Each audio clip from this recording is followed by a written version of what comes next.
Bay to the 27th meeting of the House of Commons Standing Committee on the Status of Women. Today, the committee is resuming our study on sexual misconduct within the Canadian Armed Forces. The meeting will take place in hybrid format pursuant to the House Order of January 25th, 2021, and the proceedings will be made available via the House of Commons website. Now, the matters we're discussing today are extremely sensitive, and so I know all members of the committee will show great respect Madame la and Présidente, sensitivity. pardon, excusez-moi, point d'ordre, il n'y a pas de traduction. Ah, can we have some translation, Stephanie?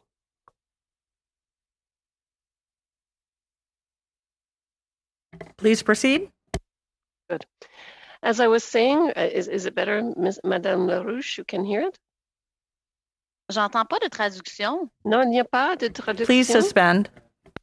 We'll suspend momentarily while we fix the translation.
sensitive nature of what we're talking about and the fact that some of these situations are still under investigation by military police, that we want to be very sensitive and respectful in all of our questions, and I know we will be. So now I want to take the opportunity to welcome our witnesses that we have with us today. We have from the Naval Combat Systems, we have Lieutenant Heather McDonald.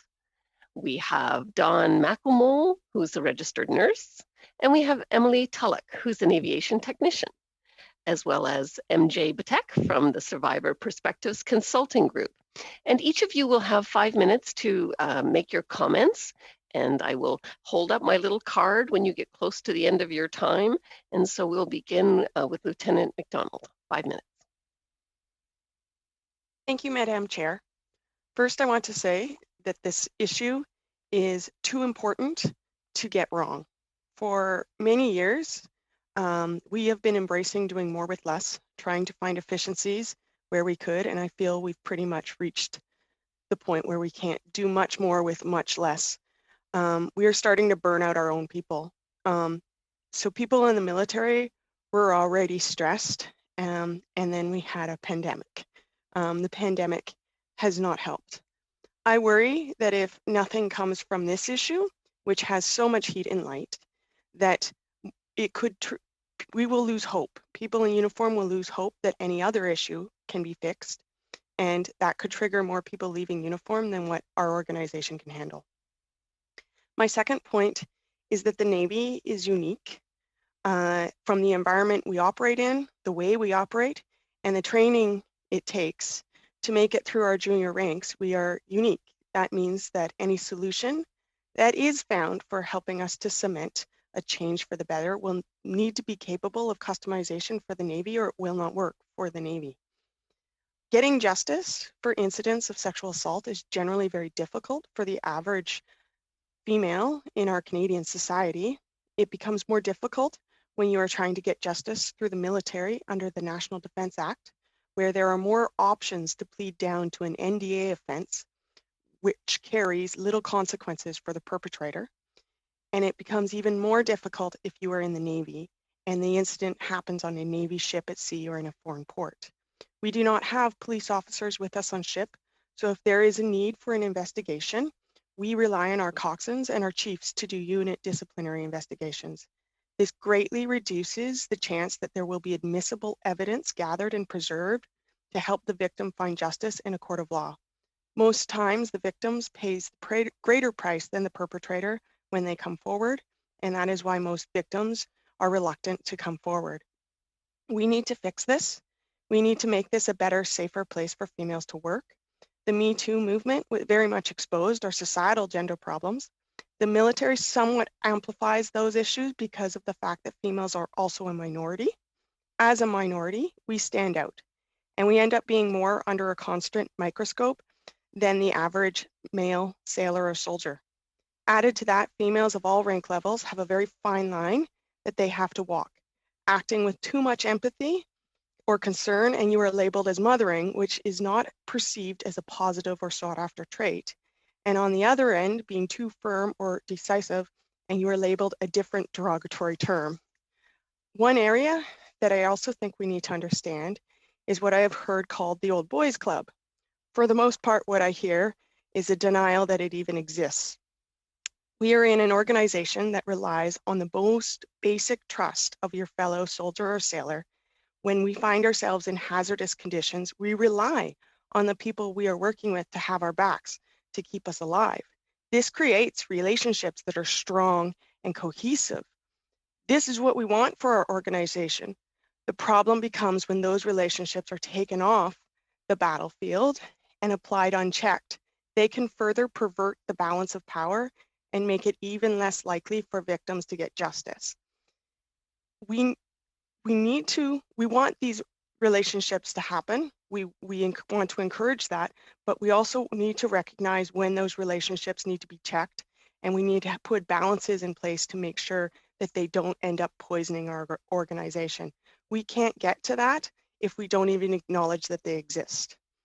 As well, any reporting system that we come up with needs to make the victims feel empowered and engender trust in the system and processes. There needs to be independence from the normal chain of command for that to happen. I also think we really need to acknowledge that this is not a black and white issue. There are many shades of gray here. I have worked with many outstanding individuals over the course of my career, and I think it's very important that we need to understand that generally good people may not be able to see the areas where they are doing or allowing harm to be done to others. And we need to accept that good people can and should receive appropriate consequences for their actions. And in some cases, it shouldn't always be career ending. I'm not sure where we go from here, but I don't have the answers. But if I were to fall back on my project management skills that I have learned over the course of my career as an engineer, I would say we need to do some thorough options analysis and present some concrete options with pros and cons so that we can choose the option that best achieves the goals of our organization and best serves the member of the Canadian Armed Forces. Thank you. Thank you. As a fellow engineer, I thank you. And now we will go to Ms. McElmoyle for 5 minutes.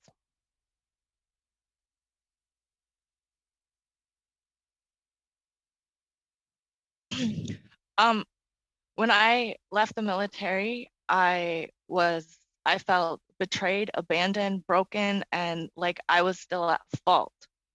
I could not comprehend how I got charged for being raped. They used my my statements against me, forced me to stand beside my attacker.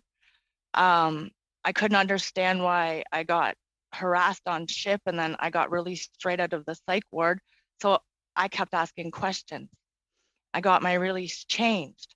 And then I kept thinking, I'm not the only one. And when I found someone else that was like me, we finally went forward and we came public in Maclean's and we heard other people come forward and we thought maybe change would happen. So I was optimistic, like they started the ombudsman, they talked about it, and then it all got swept under the rug. And I started a 1-800 number and had people call me because I just wanted people to know they weren't alone. And then I nearly went insane because I had 2 small children at home and a non-supportive husband. So when I left him, I went to nursing school to learn how to actually help people. But I wouldn't even tell people who I was because I was embarrassed for coming public. I was embarrassed for putting my face on that article and having rape in the military. And I had people put me down for it and degrade me for it and tell me that it didn't even happen. So in every instance, I've been told that it didn't happen, but because I know myself, I've concentrated on my healing journey. I put myself through nursing school, working full time with 2 little boys. And I thought I was a failure because I only got 65%. Well, no, that's an accomplishment because I did it working full time with 2 little boys. I rarely ever slept. I went into a field that I cared way too much and I wanted to help people, but I burnt myself out constantly because I didn't know that I was supposed to look after me.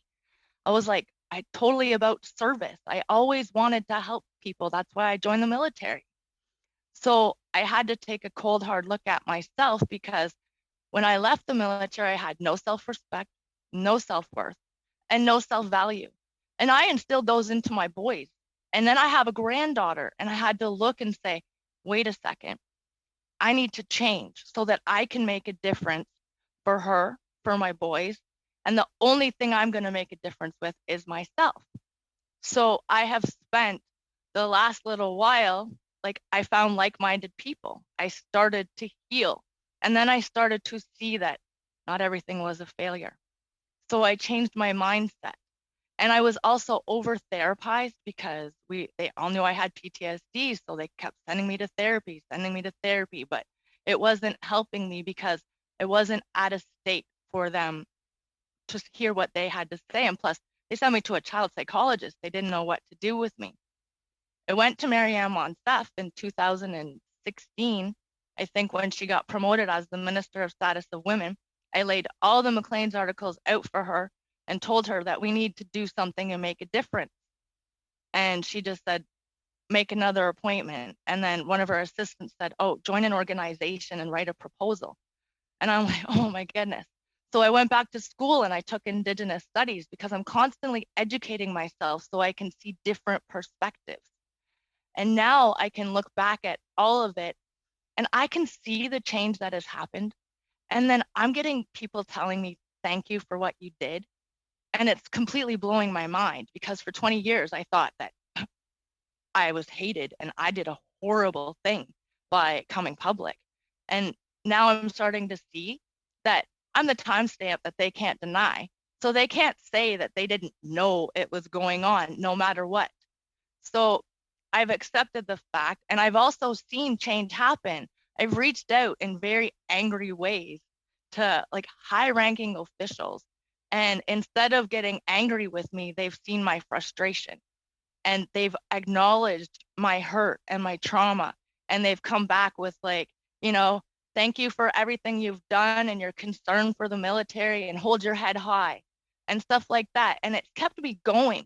So as bad as a lot of the things were, I hold on to the good of the people that I've met along the way because I am still that optimistic person that thinks that change will happen. And even though I see it get put down and I see it get politicized and I've seen these issues get like totally put into an arena that they shouldn't be in because now it's the left take it too far to the left, the right take it too far to the right, and the actual issue has been forgotten. Every time I see this on the news, I have to remember that I came forward in 1998 and didn't get heard, and many others did too. So, you know, there's a lot of people out there that are wanting change, wanting to see it happen so bad, and just seeing little tiny pieces of it, and then have it being disappointed and brokenhearted and devalued because nothing happens. It's empty words, broken promises, copy and paste letters that are all the same to other people. They're just paying lip service. Very good. Thank you. Sorry, that's the end of your I know. time. We'll get the rest on the questions, but thank you again. And now we go to Ms. Tillock for 5 minutes. Hi, thank you, Madam Chair, for the opportunity to speak to you today and talk about my own personal experiences with sexual misconduct in the Canadian Armed Forces. I joined the Canadian Armed Forces in July of 2018, and since then, I feel like I've experienced a lifetime worth of sexual assault and misconduct. I'm here today to tell you that I was raped only 1 month into my basic training in Saint Jean. 1 month. I was also sexually assaulted during my training in Borden, and I have been groped and kissed unwillingly at crew parties and mess events, and these degrading behaviors are more common than you think. On top of all that, I have put up with misogynistic and sexist comments all throughout my career, from you only got in because you're a girl to an instructor looking me dead in the eyes in Borden and saying, if you've had daddy fix everything for you in your cozy little life, let us know so we can give you a hand. And while I believe in the importance of the military and I hope to continue my career and service my country to the best of my abilities, my experience with our military justice system, however, has been quite negative. And it's left me with a lot of questions about how military police should conduct their investigations. I've had 3 interviews at the military police since I first reported misconduct, and 2 of those interviews have honestly been dreadful. And these so-called interviews felt more like interrogations. During these interviews, I felt investigators were not treating me like a human being, but just another case file to them. There was no empathy or humanity, and it was so frustrating that during the second interview, I left early because I felt like I wasn't being heard and that I was being treated like a criminal. And no one should be treated like a criminal when they're that vulnerable and in need of help. The military police need to improve their training for how to conduct interviews of sexual assault victims. There needs to be a specific course made to teach them that victims need understanding and empathy. And if there already is a course, then they need to tear it apart and rebuild it from the ground up. I also believe that an officer of the same sex of the victim should conduct the interview. And in my situation, I wasn't offered to speak to a female officer until halfway through my interview when I started crying. And even then, the military police said that they would have to reschedule for the next week because there was no female officer available. In basic training, the leadership tries to ingrain the core values of the military in recruits, these values being duty, loyalty, integrity, and courage. These values are taught through PowerPoint and workbooks. However, these values are falling through the cracks, and that is how we get this toxic culture that we've been dealing with for so long. It has been abundantly clear that military leadership has not been able to uphold the high ethical standards of integrity. And if the leadership can't follow basic core values and set a good example, how are the majority of troops supposed to? In basic training, we're shown this cartoon video that oversimplifies the concept of consent. In my view, the video is little more than a joke and it's all fun to watch, but the topic of sexual misconduct isn't fun. It should be uncomfortable enough to realize that this is a real issue that needs to be dealt with. In regards to Up Honor, I believe that it served its purpose and that it is time to end that course of action and start something else. Up Honor has certainly got the conversation going and improved resources and education available to CAF members, but the leadership has been willfully ignorant to the fact that it has been seen as a joke for years. For many of us, Up Honor has aged like rotten milk and it just leaves a sour taste in your mouth. Serving members at rank and file level constantly make fun of it and degrade its message. And then to make matters worse, the cruel irony is apparent that the man who created the whole operation is now being investigated under the same pretenses that he swore to fix. I know the organization has potential to evolve, and I know that we can end the toxicity surrounding the military, but that starts with changing the way people think. The only way to do that is by having these discussions, by hearing the stories of victims, and by ending the stigma of coming forward to try and right this wrong that has been ongoing for far too long. So I just wanted to say thank you for giving me this opportunity to tell my truth, because as anybody knows, this has not been an easy process for me. So thank you for this opportunity and the chance to speak to you today. Thank you so much. And now we'll go to Ms. Patek for 5 minutes. Thank you, Madam Chair. I'm here as a veteran military sexual trauma survivor, a military domestic violence survivor, and as a representative of the Survivor Perspectives Consulting Group, also referred to as SBCG. SBCG was recently created by a small group of military sexual trauma survivors. For decades, we've watched in silence and have now come together to take action and to ensure survivor voices are heard and to create solutions to help combat this crisis. Just as the Government of Canada uses Gender-Based Analysis Plus, which goes beyond sex and gender, and to other intersecting identity factors such as race, ethnicity, or age, the Canadian Armed Forces should consider the perspective of military sexual trauma survivors at every stage of strategy and policy development. We at SPCG are willing to work towards the provision of that perspective in a professionally coordinated format. We do not propose to have all the answers, as we are not organizational culture or military justice experts, but we are the unfortunate experts by experience of military sexual trauma. We can help define this problem, the full extent of which is still unknown. We can point to specific gaps, deficiencies, and issues.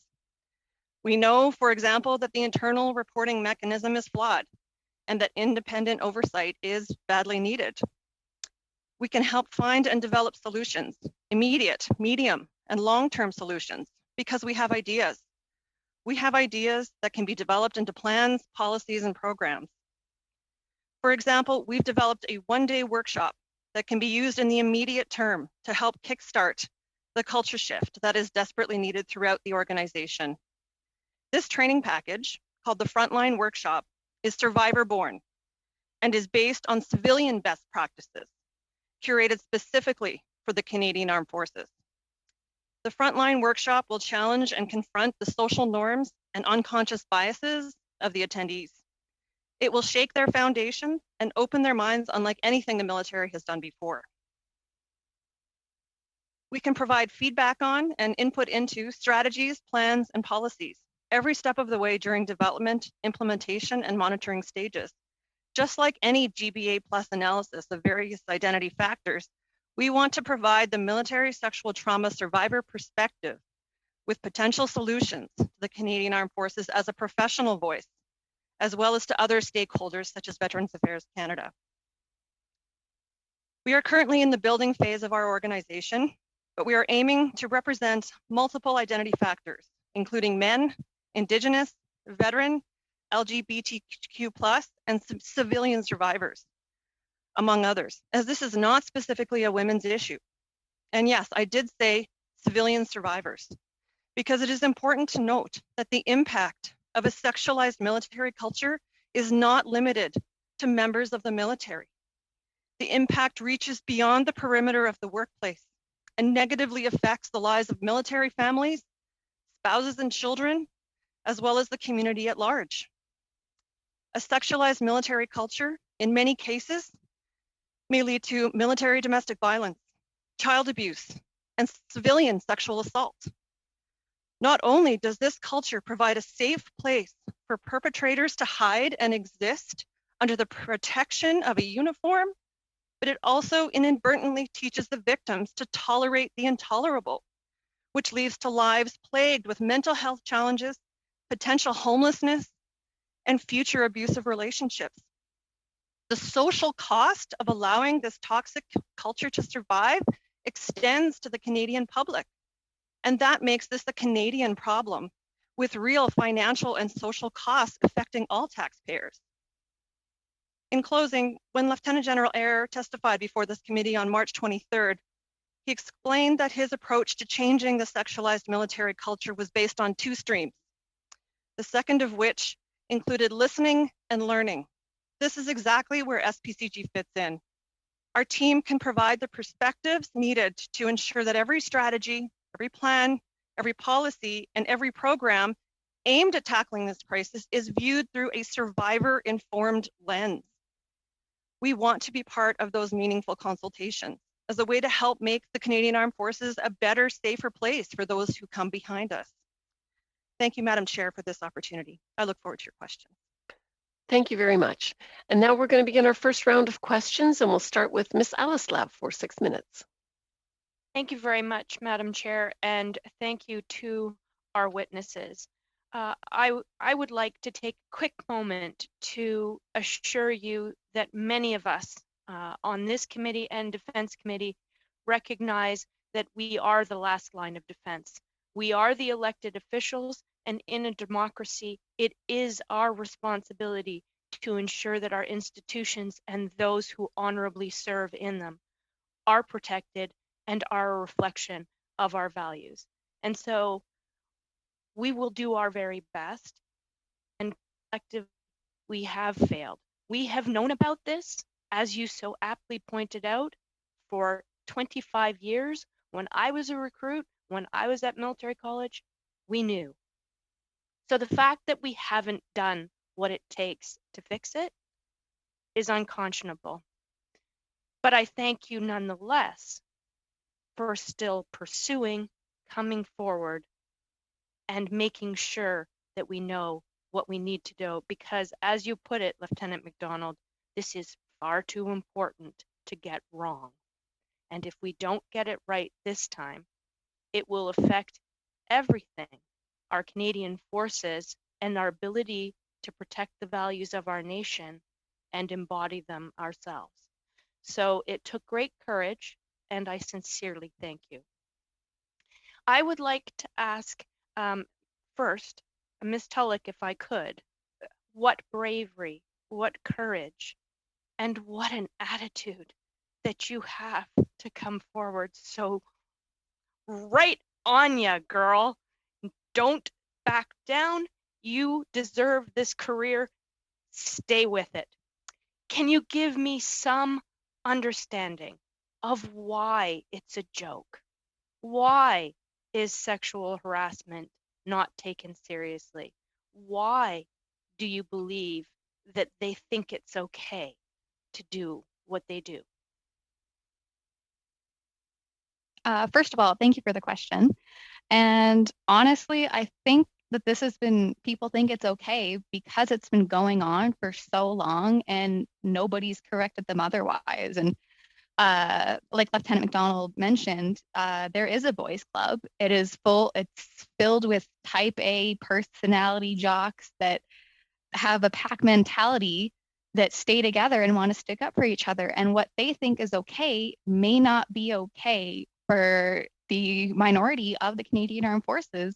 And that is why we need to speak up today. And that is why we need to improve what we're doing now and just completely change the way that people think, because that's where it starts. And that is how we make the difference and make people more comfortable either reporting and coming forward or just being themselves in their own career. Well done. And Lieutenant McDonald, could you give us a little more information about pleading down and how that happens, and how on ship testimony, evidence, critical information can be lost, which jeopardizes any investigations? Well, with like if you're prosecuting something under just the Criminal Code of Canada, there's always been, within our court systems, you can plead down to a lesser charge. You can plead guilty to a lesser charge. That is increased when you're in a military court system, because it's not just criminal codes that you can plead down to. You can plead down to a National Defense Act offense, which will not stay on your record beyond the military. So there's options of pleading guilty to a lesser charge that is an NDA charge that will not show on any criminal record because it's not under the Criminal Code of Canada. So there's greater options there for, even if you've gotten all the evidence, you're actually going to a court, and then it's like, oh no, we're going to plead down to something that's totally military and isn't going to, it's a slap on the wrist. And how does that contribute to the lack of severity and the lack of seriousness that you perceive, and the rest of us, that this would fit into? The victims wear it a lot more than the perpetrators, and quite often the perpetrators are allowed to continue their careers unhindered, whereas the victims just can't. And so it's led to many victims just not coming forward. With being on a ship, we have unit disciplinary investigations that happen, and that goes to our senior NCM. So our chiefs are the ones that run that. But I wouldn't say our chiefs are necessarily professional police officers. They don't have a career of that sort of training, and so relying on them for collecting and preserving evidence that would be admissible to a court of law is, I think, an unfair burden, and it depends on who you get and what level, how much. Would you happen to know if on a ship there's a rape kit? I'm not sure. If it was held, it would be held by probably our med techs in sick bay, but I'm not sure. I don't know. Right. And now we're going to go to Ms. Sidhu for 6 minutes. Thank you, Madam Chair. Yesterday in the federal budget, we saw an investment of over $236 million with a goal to eliminate misconduct and gender-based violence in the military and support survivors. This includes peer-to-peer support and independent legal advice, support for community-based organizations, support military justice systems, and oversight. This will go a long way, Madam Chair. I want to begin by thanking all of our witnesses today for coming forward and sharing their stories with this committee as we work to end sexual violence in our armed forces. Ms. Batek, my question are to you. Within your line of work with the Survivor Perspective Consulting Group, what have you recognized as a reoccurring support need for survivors? Thank you, Madam Chair, for that question. So we're a group of actually 5 co-founders. Some are retired veterans as myself, as well as we have serving members. And it just came together as a thing that we needed to do as survivors. We're all injured. We all have PTSD diagnosis. So day-to-day volunteering is challenging, but we found that this is a way that we can give back and formally coordinate the perspective of survivors. there are many peer support groups out there, and we are not a peer support group. That is not our intention, but obviously we want to coordinate with as many voices as we can, so that if there's a need for a focus group down the road, that's with a specific identity factor, we can provide that. We can find those people and we can have those conversations. And the people that have come forward to us to talk to us, really, frankly, it's unbelievable. I've connected with classmates from the Royal Military College that I haven't spoke to in 20 years. And, coming to the realization that what we went through was not okay, where we weren't allowed to speak at that time, or our careers would have been over and we were pitted against one another. It was incredible that we are now in this situation where we can talk about it and we can make a change. And that is all we want to do. And so again, we're putting it on survivors that are volunteers at the moment, but we want to do this in a professionally coordinated format. So it helps take all of those voices that are angry, they're yelling, they're shouting out there, and then taking that and stripping it down to the bare basics of what is the problem, what are the connectors, where's the data? Because we don't have that data. We don't know the full extent of this problem. And I think that those are things that are very important if we're going to be able to combat this. We need to know, how far does it go? What do you hope to see in terms of specialized training for officer or policy changes in the CF? Thank you, Madam Chair, for that question. So we are hoping that this training program that we have developed, and it's based on, like I said, civilian best practices. It's completely different from Operation Honor, where that had its successes, and it had, unfortunately, as discussed, many issues where it's become a joke. But this course is different in that it takes what's already been discovered as the best practices within the civilian world, and then it applies it to the military. And so, for example, talking about real world situations in that workshop, and we're not talking about having it led by somebody who's been handed the pamphlet in the morning and starts out by saying, let's get this bleep, bleep, bleep over with, right? Which immediately sets everybody in that course on oh, this is just a joke and we just have to pay lip service to it and get it done. No, we need to have professionally trained leaders of these courses, and we want to have survivors accompany those people in the course so that they can provide that perspective. Because, if you've got somebody that has been raped standing in front of you, you are less likely to make a joke and belittle that person because they are standing in front of you. And I can tell you, we have heard from people that were sitting in these Operation Honor classes and being made, the entire culture was being made fun of, and they are sitting there suffering because they were a survivor and they cannot speak up. They're alienated by everybody around them who is joking about Hop Honor and whatnot. It's excruciating for that survivor to be put in this position. So this training course is completely different in how it will work towards changing those, unconscious biases and those social norms. And we are working on a pilot program with that. So we unfortunately can't speak more about that, but it is in the works. So. In the previous meeting, Ms. Badek, we have heard from witnesses that the option to submit their complaints online would make it easier for witnesses to come forward. Do you agree that online tools will make it easier for witnesses to come forward? Well, I definitely believe that online can be helpful in terms of anonymity.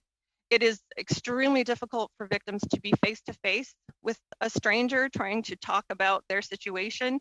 But again, it needs to be outside of the construct of the Canadian Armed Forces and that chain of command.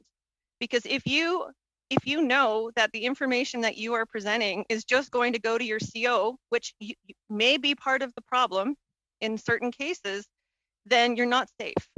The only way to make survivors feel safe is to be able to report to a system that is not bound by the chain of command, and it is not in the construct of the Canadian Armed Forces. It needs to be in its own area to be perfectly safe. Merci beaucoup.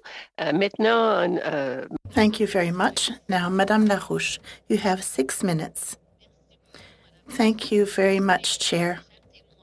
Dear witnesses, Ms. MacDonald, Ms. Ackmore, Ms. Tulloch, Ms. Batek, your testimonies have enlightened us about this very sad reality that you experience as survivors. I'm going to start my first questions with that in mind. For me, it is very important. You have referred to PTSD, and in the Canadian Armed Forces, there has been some progress made in regard to recognition of PTSD. Now, in your opinion, is PTSD treated the same way when it is the result of sexual misconduct as compared to other situations? Whomever would like to answer, please go ahead.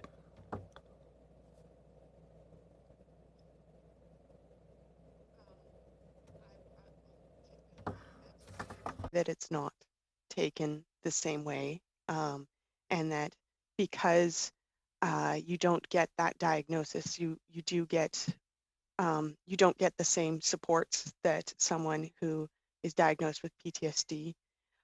There's also a reluctance to be diagnosed as well, because for all that we've made progress and you can still be promoted if you have a permanent medical category, if the medical system we have is based around, it originally was constructed around physical ailments.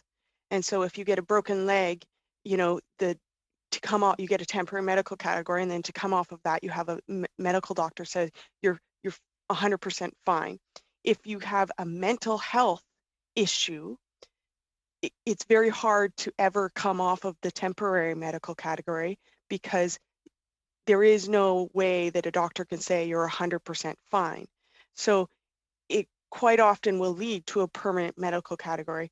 And there are still a lot of reluctance if you have a permanent medical category, especially for something like mental health, PTSD, that they don't want to put you in positions that might have a lot of stress and that will cripple your career in some cases. So they don't treat it the same as PTSD.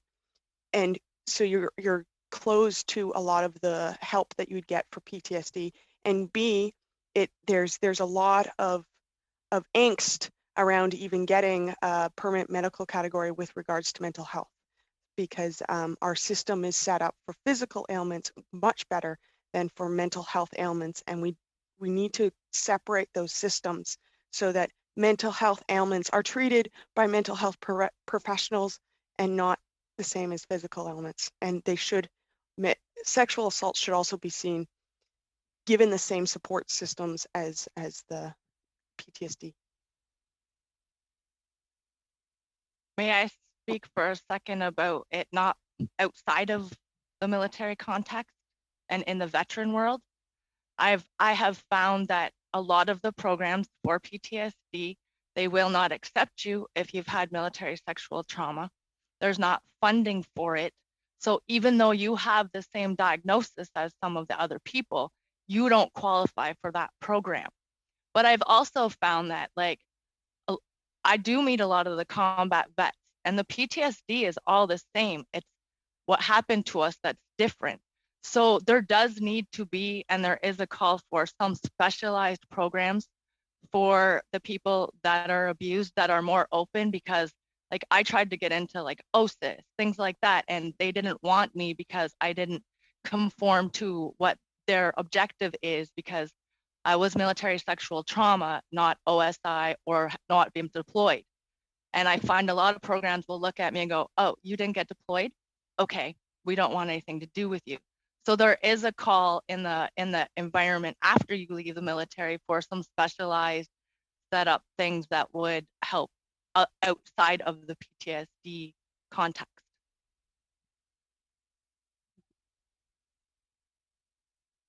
Parfait. Écoutez, Thank you so much. Ms. Earle referred to the consequences are much more severe.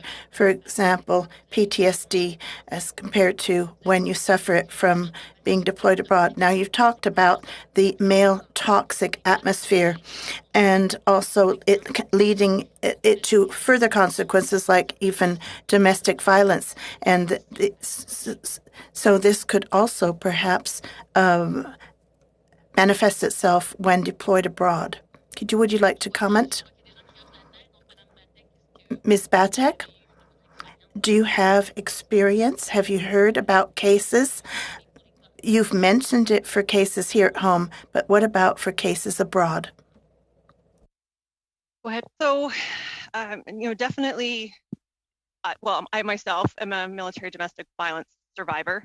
I endured 15 years of violence that did end up with civilian charges against my perpetrator, who was retained by the military and was allowed to continue his career despite having a criminal background in domestic violence. But I'm not alone. When I finally reached out to other people, I'm realizing, especially veteran spouses, so women or men who served and then found themselves in a military relationship or marriage, were high numbers of abuse, whether that be emotional abuse, violence, and whatnot. And it's actually quite a problem that I think has been, really downplayed over the years. It's not something we talk about. We talk about, oh, this happened, in the workplace or whatnot. But the fact is that those things are coming home. So when you have a group of people that have this mentality and they go out into the community, say they go to the bar, right?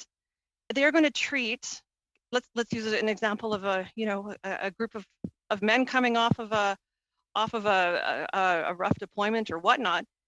They are going to treat the people, the civilians in that bar, the same way that they were treating the women in the workplace, if not worse, right? I'm sorry, that's your time.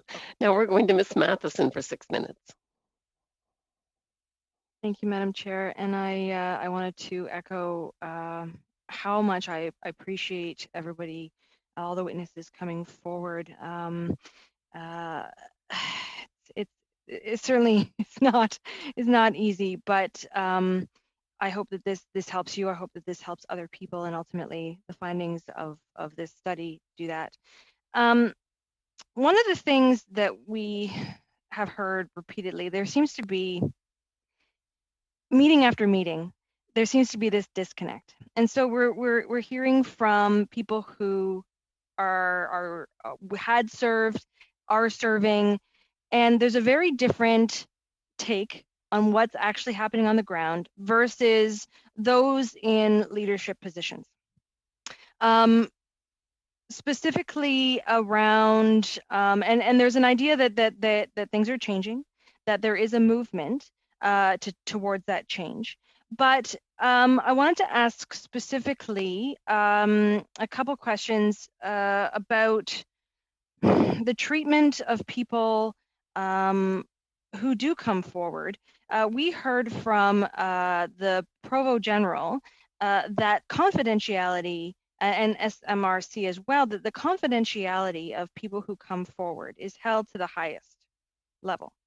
Can you talk about potentially the reality of that being different, and how can we change that system to ensure that confidentiality? I mean, a lot of people have talked about the independence of it, but as it exists, what would you suggest? Well, in my personal case, when I reported the incidents that's happened to me, on the police report that they made, when it said like who the victim was, all it said was female aviator and my unit. And so it was confidential in that sense, because that was the same report that like the CDS and the commander of the Air Force read. So it would be, they had no idea who I was, but in the sense of a local sense of who I knew read it, it was not hard to figure out, because I am in a male dominated trade, so it was not hard to figure out like aviator female from my unit. So that's the only thing that I think like confidentiality wise could maybe be improved on, but in regards to any ideas that I have in that sense are quite slim. And is it because so is it's that it had to be, or that it's reported to your direct commanders? That's the problem, not maybe that it needs to be removed entirely and not reported to your direct COs. Is that what you're saying? Kind of not really, because I think it's important that the COs understand what's going on in their squadrons and their bases, because if they don't know, then they can't fix anything and they can't bring anything up to their own like higher ups in leadership. Like what I'm saying is basically maybe just not put somebody's like squadron or something, because I think the statistics are still important and it's still important to know like what's going on in each base, but maybe like the only people who really need to know like squadron wise is the only like CO of said squadron, if that makes sense. Yep. Okay. Did anybody else want to add on to that confidentiality piece? I would say that like females are a minority, and especially when you narrow it down to a certain trade and a certain unit, it's going to be very obvious who it is. And if it's something that's happening on a ship, as soon as we try and have confidentiality and we start, closed door sessions to only talk to the people that need to be talked, everybody on the ship knows, right? They know that something's going on. We're in a tin can if you're at sea. There's no real space. There's only certain areas where you can get confidentiality, where you can close the door and as soon as the higher ups start having those sorts of closed door sessions, the entire ship will know that something's up. And sailors gossip, so it's very, very difficult to maintain confidentiality and not have people figure it out. So if there's any little clues, they will figure it out on a ship, because we're just too close for it to really take a strong effect, right? You also, Ms. McDonald, you also talked about medical officers, and we had heard before a complete dismissal from one survivor, especially around mental health issues. But can you talk about their training? You mentioned their medical techs. Are they trained sufficiently? Is that something that needs to be looked at as well? I mean, there's a lot of training that needs to happen in leadership and so on, but in that medical sense, what do you think needs to happen there? Well, we'll have a petty officer who is a physician assistant, and then we'll have a medical tech as the assistant to him. So the highest rank in the medical is generally petty officer. I think they're looking at maybe making them officers, but that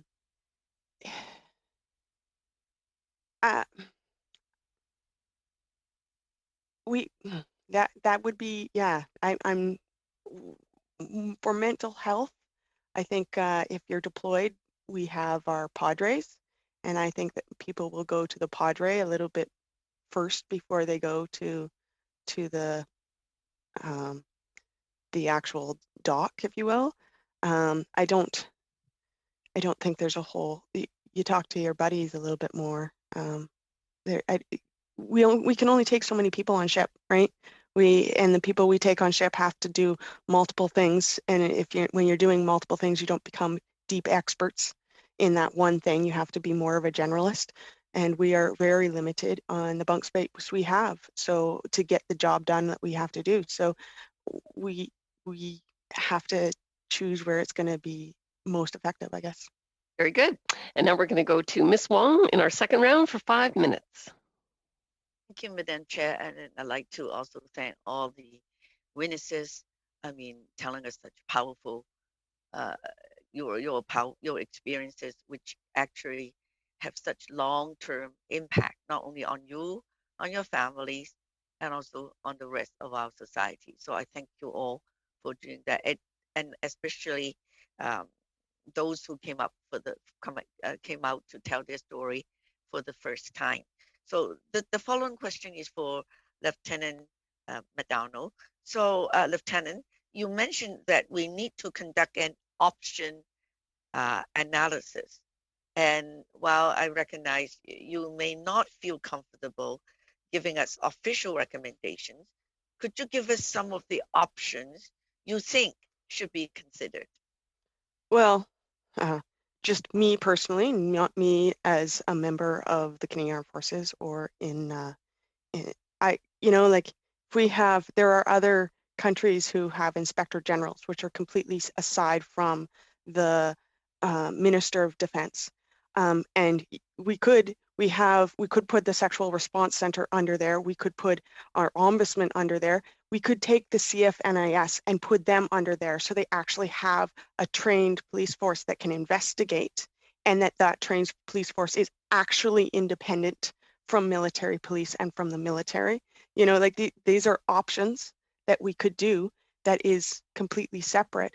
For the actual CFNIS, it is like you're being interrogated and like you're a criminal.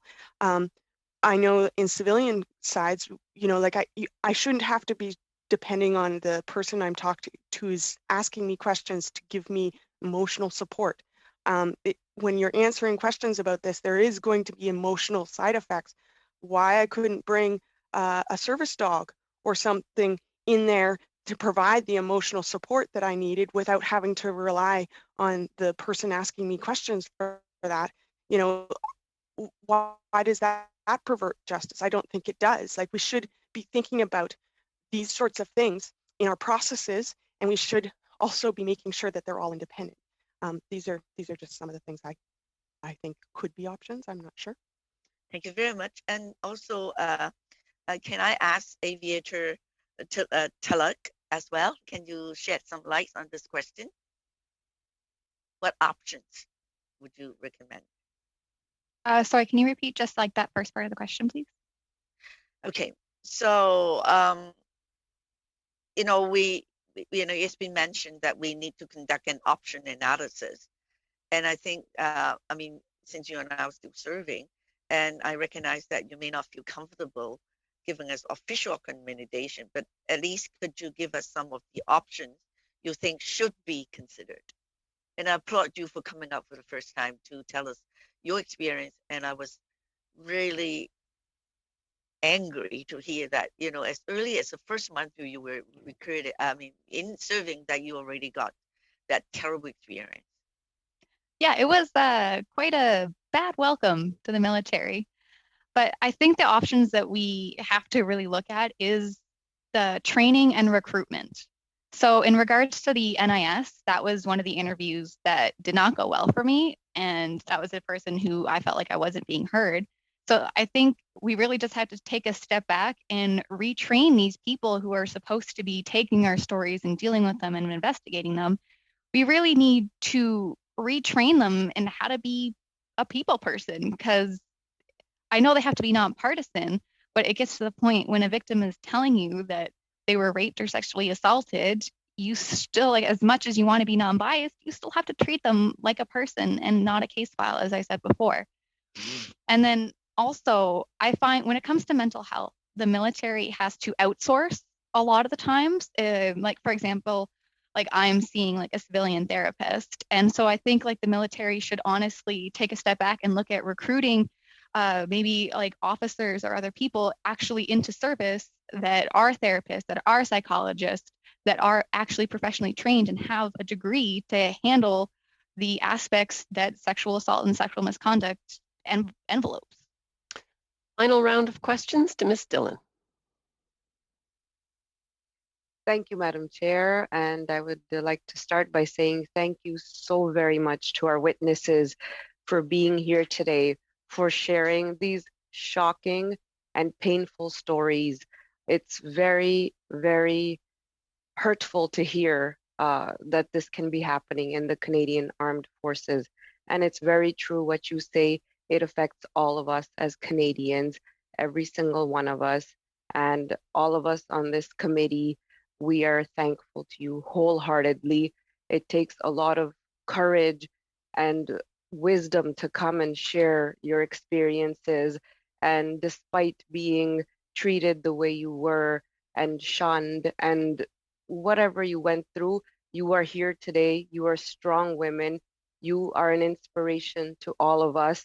And I see with how you went through these experiences and continue to fight. You have undefeatable spirits. Thank you so much for your service to our country. Sorry, I'm getting emotional. We all feel it. I see all my colleagues' faces on the screen. So thank you so, so much. Please never, ever, ever give up. We are here for you. And one of my colleagues said, as politicians, but also as community, we are here for you. Ms. Tulloch, I'd like to start with you, please. If you can please tell us a little bit what you think is important for people to know, especially women and those marginalized who are coming into the armed forces, who are in the armed forces. What message would you like to give them? Thank you.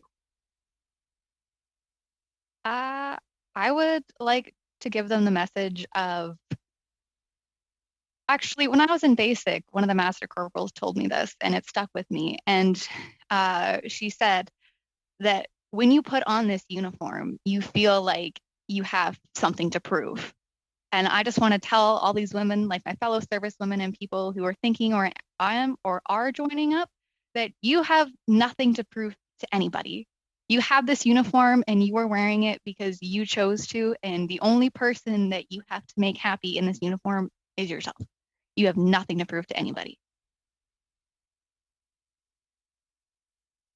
And how has this experience impacted you in your family life, your personal life, and professionally, we know, but those aspects of your life, do you still continue to experience PTSD? Please, if you could share with us. And if anybody doesn't feel comfortable answering any questions, please feel free not to. Thank you. Well, in that sense, things have been rough. I have definitely, since coming forward, it has been a wild roller coaster, one of which I did not want to be on. But in all honesty, as hard as it was, I am glad that I went through it, and I'm obviously still going through it. I'm still seeing a therapist. I saw a psychiatrist a few weeks ago, and it is something that I've learned not to deal with, but just I've learned to realize to put my emotions and my strength into something else, i.e., doing this and letting my story and my voice be heard, which is super helpful. And everybody in my life, my family, like everything like that, they've been super supportive. And it's been so nice, like, to know that when I call my dad at 2 a.m. crying, that he's not going to judge me. He's just going to like let me complain for a little bit and then give his dad advice. So that's the nice part of it. Yeah. No, it's beautiful when you can have family supporting you. My dad and I are very close too, and we're like friends, and we can talk to each other about anything. And I'm so happy you have this support, and I pray God everybody can have this kind of support. And when they don't, um, is there anything that some like the victims or complainants can do to help them navigate this process better, the reporting process, and to not be intimidated by it? If you could please share some best practices, some of your recommendations. Yeah, so just I saw the 30-second thing. So just quickly, there is a sexual misconduct response line. I think you can find like the number online somewhere, but they have tons of resources that can help. I wish I knew about this line. I only found out about a couple of weeks after I reported, but they have their own military police that can help. They have an option to have a third person, so you don't have to be in direct contact with the police. And overall, it's a 24-hour helpline. So full of actual trained nurses and registered nurses that can help you. And I did it once, and she just listened to me cry for an hour and complain, and it was so nice. And so all of like, if you don't have that familial support, just reach out and look at those little posters that are on the walls that nobody really looks at. Excellent advice. Thank you again to all of the witnesses. A tremendous job that you've done today. We are going to suspend briefly while we do the sound checks for panel 2.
To meeting number 27. And each of our witnesses that we have will have 5 minutes for their opening remarks.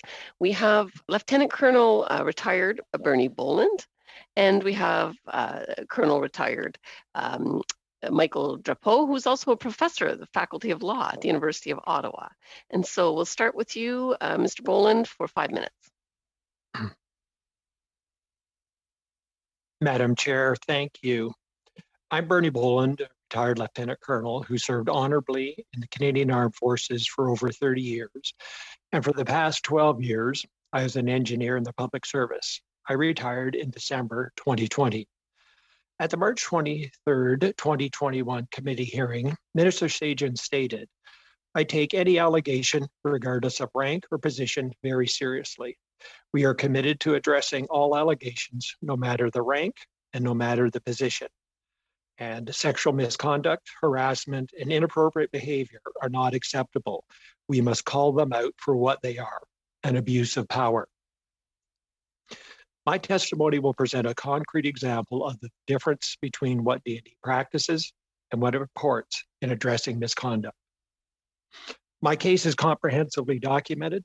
Committee clerk has over 30 documents that chronicles the systemic and aberrant manner senior executives commissioned to stamp out misconduct do not. In the pursuit of justice, I followed the prescribed process. The defense officials assigned to assure justice prevails robbed me of my right to advocate and denied me the opportunity to confront the offender in a balanced and equal justice for all adversarial-based legal system. In 2016, I reported wrongdoing and misconduct when an employee I had the privilege of supervising requested I report the harassment and human rights violations perpetrated upon her by a senior engineering manager. I reported it. He was promoted. We faced reprisal and retaliation. Her case is now at the Canadian Human Rights Tribunal awaiting adjudication on discrimination and deferential treatment due to age, gender, ethnicity, and being a Muslim.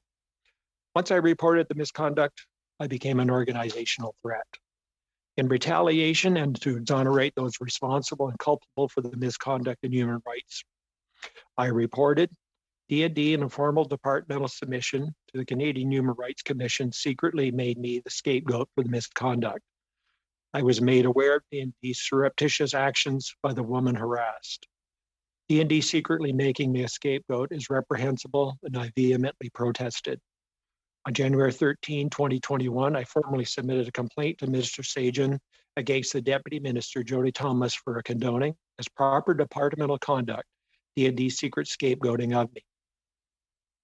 Minister Sajjan's Chief of Staff acknowledged receipt of my complaint and assured me it would be handled according to the applicable law. Jody Thomas is a Governor and Council appointee. No one from the Privy Council contacted me. To ensure my complaint against Jody Thomas did not drop off the radar, or more correctly, wasn't institutionally ignored, I sent a February 7, 2020 2021 registered letter containing my complaint against the Deputy Minister to Prime Minister Doe. Info copies to Katie Telford and the Clerk of the Privy Council, Ian Shugart. The letter subject is Defense leadership corrupts the harassment resolution process to protect the harasser. No one from the PMO Privy Council contacted me.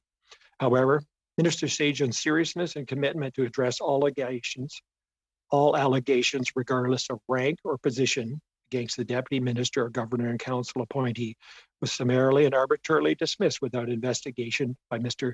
Kin Choi, a subordinate of the Deputy Minister. Though assured the applicable law would be followed, Mr. Choi's expedient exculpation of his boss, Jody Thomas, broke the law. Specifically, Mr. Choi violated Bill C-65 workplace harassment and violent prevention regulations.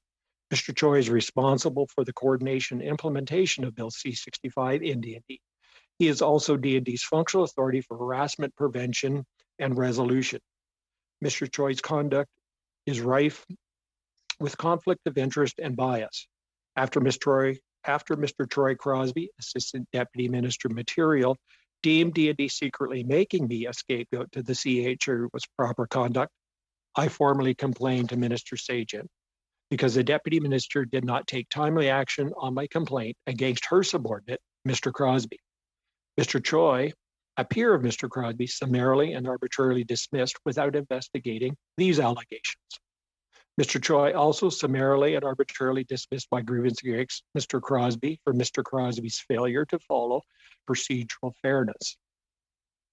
The Director General who made the submission to the CRC, secretly making me the scapegoat, reports directly to Mr. Choi. Notwithstanding the above, the most sinister aspect of this departmental behavior that must not be overlooked is that D&D overtly sanctions a covert program of secretly making people scapegoats to the CHRC to exonerate those responsible and culpable for harassment and human rights violations. This is appalling. It must end immediately. The CHRC and the Human Rights Tribunal must be made aware of it. There is a cultural problem in defense, but there is institutional reluctance to distinguish between the proximate and ultimate cause of this problem. From my perspective, the ultimate cause is the breakdown and failure in leadership to act in an ethical, morally appropriate, determined, and deliberate manner to arrest and eliminate misconduct. Instead, they too often conduct it and condone it. Thank you, Madam Chair. Merci beaucoup. La prochaine témoin. Thank you very much. And our next witness, Mr. Drapeau, you have 5 minutes. Armed forces in a crisis. Disappointingly, it is a long-standing crisis which extends back more than 20 years. In 4 cover stories published in 1998, Maclean magazine alerted the Canadian public of a deep-seated crisis of rampant sexual misconduct in the Canadian military. Since that time, sadly, little has changed. In response to the 1998 sexual misconduct stories, Parliament, in its wisdom, transferred the powers of investigation and prosecution of sexual assault to the military. Parliament left it to the military to solve their problem internally. This was a huge mistake. Given the recent revelations, which include the current and former chiefs of the defense staff, as well as the commander of personnel command being investigated for sexual misconduct, it goes without saying that instead of getting better, things got worse, much worse. And there has been sign of this current crisis for decades that should not have gone unnoticed. In 2010, Colonel Russell Williams confessed to the sexual assault of at least 4 women, the murder of 2 women, 1 civilian and 1 master corporal serving under his authority, and to having illegally invaded the homes and bedrooms of over 80 of his neighbors.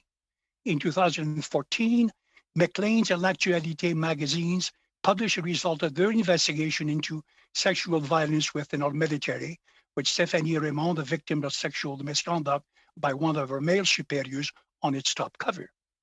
In 2015, retired Justice Marie Deschamps published a devastating expose concerning the sexualized culture of the military.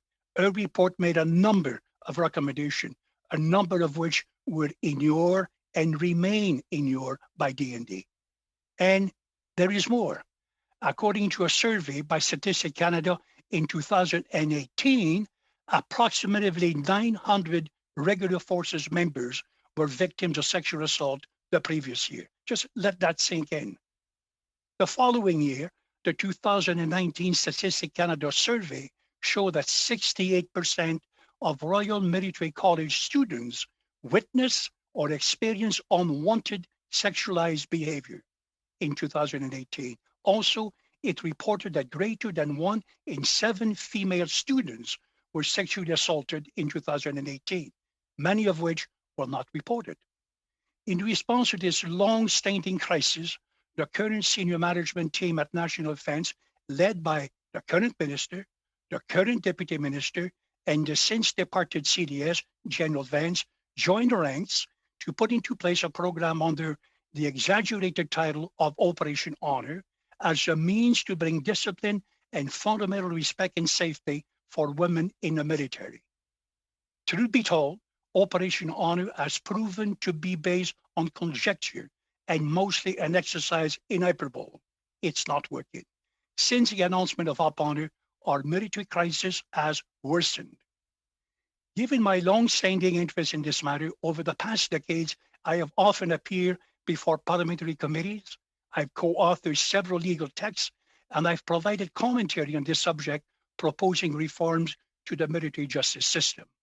Following my appearance before the Standing Committee on National Defense on the 22nd February of this year, in answer to the comments made by the Minister of National Defense before the same committee, and in the absence of any demonstrated proactivity from any of the leaders of our 5 political parties for dealing with this crisis, I felt compelled to co-author a book titled Canada's Military Justice System is in a Meltdown.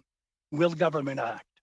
This book proposed some specific legislative reforms to address this crisis. It is produced in bilingual format and is available for free download at www.mdlo.ca. At its core, the book recommends 2 things. First, given the clear and compelling evidence that D&D is unable to effectively deal with the enduring crisis of sexual misconduct, the deepening loss of public trust into the military high command, which has been decimated by allegations of sexual misconduct, and in the absence of substantive government leadership and action, Parliament should amend the National Defence Act to return jurisdiction for sexual assault to civilian court. This can be done simply and most quickly by amending Section 70 of the National Defence Act. 2, appoint a civilian personality as the Inspector General of the Armed Forces who will report to Parliament. Ladies, I look forward to answering any questions that you may have. Thank you. Thank you very much. Now we'll begin our first round of questions with Ms. Alislav for 6 minutes. Thank you very much, Madam Chair. Colonel Boland, if I might, it's a complicated case. Thank you for laying it out for us, but I want to make sure that I have it correct. A woman that worked for you brought a complaint about the person you worked for to your attention, and you submitted that complaint on her behalf. In return, you were harassed, and she was continued to be harassed, and then she escalated it to the Canadian Human Rights Commission. Have I got that right? At its essence, yes, that's correct. And so then when she took it to the Human Rights Commission, D&D had to respond. And their response was not to highlight the conduct of the person that she was accusing, making allegations against, but rather to blame you for the harassment when that categorically was not the case. Again, at its essence, that's absolutely correct. So without your knowledge, D&D sent an official weighted response on their letterhead as if it had the backing of the Canadian Forces to an outside organization accusing you or stating that you had been behaved inappropriately without your knowledge? Yes, I provided that submission to the members. Hopefully they have a chance to look at it. Yes, we provided it in, the committee has it in both official languages if anybody wants to read it. So. Yes, they blamed me. That's what they did. They blamed me. And so you felt that your reputation had been impugned, and you said, that's just not true. You can't say this stuff about me that's not true. And then you moved it up the chain of command for them to fix that statement and to still deal with the harassment complaint that you had submitted, correct? Yes, so there was a harassment complaint because of the retaliation when I first reported her harassment and human rights violations. And then when they made me a scapegoat for it, as they said, that's reprehensible and I wasn't going to stand for it. So yeah, I definitely put in a complaint. The more they avoided it, I wasn't going to back down, and I pushed it all the way up, as I said in my testimony. All within the processes and procedures as stated in all the Canadian Forces regulations.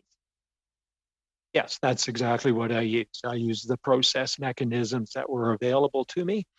And additionally, though, I did have my member of parliament write a letter to Minister Sajjan 3 years ago to address it when fundamentally D&D just said it's closed, we're not going to look at this anymore. And then I had the opportunity, because of that dismissal by the Deputy Minister and our Human Resources staff, to address it internally further.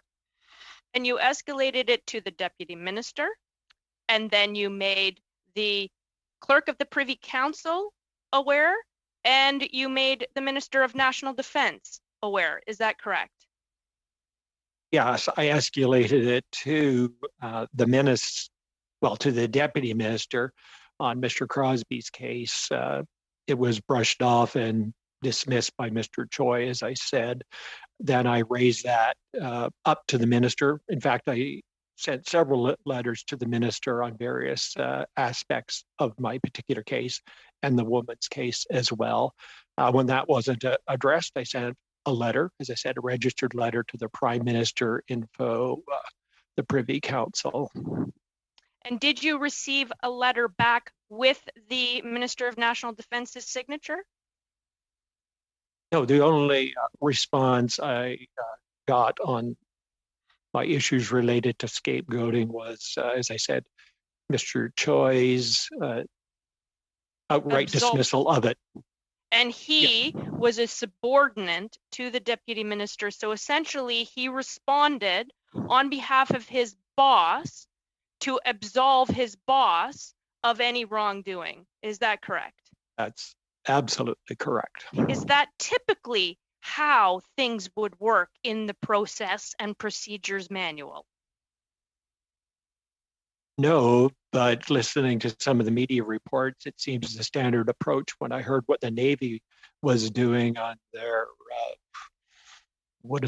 Red Room issue, they get somebody of lower rank to absolve the boss of their bad behavior.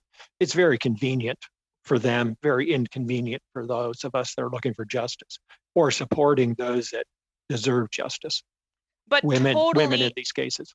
But totally against Canadian Forces policies, procedures, and rules.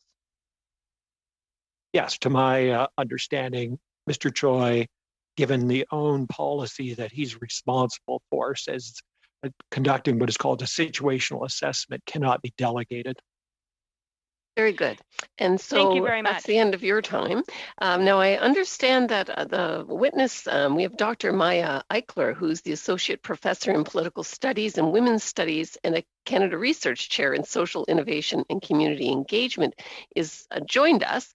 And I think she may be having a little bit of trouble with the sound. Clerk, can you clarify? We'll have to wait a few more moments, yes. So All we right. can continue with questioning. For sure. What I would suggest, I do understand that the Liberals have got quite a number of questions for the doctor. So if I could go instead to Madame LaRouche for 6 minutes.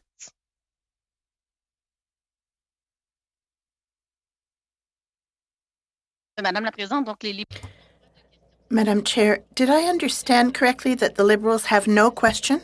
No, they do have questions, but they have questions for a witness who is unable to take the floor at this time. So I've turned to you. Sorry, then I'll begin my 6 minutes. I do apologize. Thank you once again to our two witnesses. You have succeeded in pointing out another point of view as to sexual misconduct in the Canadian Armed Forces. So thank you, gentlemen. I'll immediately turn to my questions, starting with Mr. Drapeau. You have talked about Mr. Sagen having been informed and that he should resign. Could you elaborate further on the role of Mr. Sagen? He is the top chief of the institution. He's been there for 5 years. And the media have responded with much generosity in responding about incidents of sexual misconduct in the forces. And some of his media subordinates are dealing with allegations. And when I heard the minister testify that because the ombudsman had not revealed the identity of the person who had filed the complaint and in the circumstances could do nothing, that goes against all of my understanding of what a leader should do, be he military, political, or whatever. Someone of a certain age and in a certain profession who receives complaints filed on an anonymous basis. The policemen get these, the courts get these, lawyers get these, and public servants get these. So people who hold positions in the public service, just because a complaint is made anonymously doesn't mean it's well funded and that you can ignore it. So there's somebody is the object of the complaint and needs to be informed. Something needs to be done rather than just cross your arms and say nothing's to be done. This has left me wanting when I heard the minister say that he had nothing to do in the face of such a complaint. Now, I have not heard the minister, even with all of the many complaints that filed against high-level people in the forces that is affecting the efficiency of Canadian Armed Forces and the reputation domestically and abroad. I've not heard the minister say, this is what we're going to be do to make corrections, put measures in place, and to address the problem and give the victims confidence. No, nothing so to date. We're in a wait mode to see what will be done, what will happen, what will be decided by either him or the government. And I asked that he take action. I didn't ask that he resign. I asked that he take action because he's responsible in keeping with the statute. So in your point of view, the transfer of Parliament to the military, and you've also discussed the fact that a number of developed countries do have independent inquiry or authorities. Can you explain the difference between our system and these other systems, these independent systems? You mentioned Germany. Yes, because in our case, it's a society within a society. The military authority, the military organization has its own system of military policing, its own health system, its own justice system, and more. So they, therefore, are accountable, except for two small committees that have no powers that act as a watchdog, the External Grievance Committee and the Commission for the Examination of Complaints with the Military Police.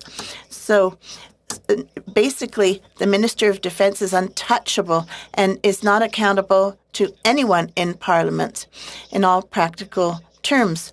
So when it comes to sexual misconduct, well, this has gone on for 30 years. In 2018, the Parliament decided to transfer the jurisdiction of civil courts to the military courts, and things have got worse since then. Now, in numerous countries, including the United States, Germany, Australia, and many other countries, they've instituted something called Inspector General.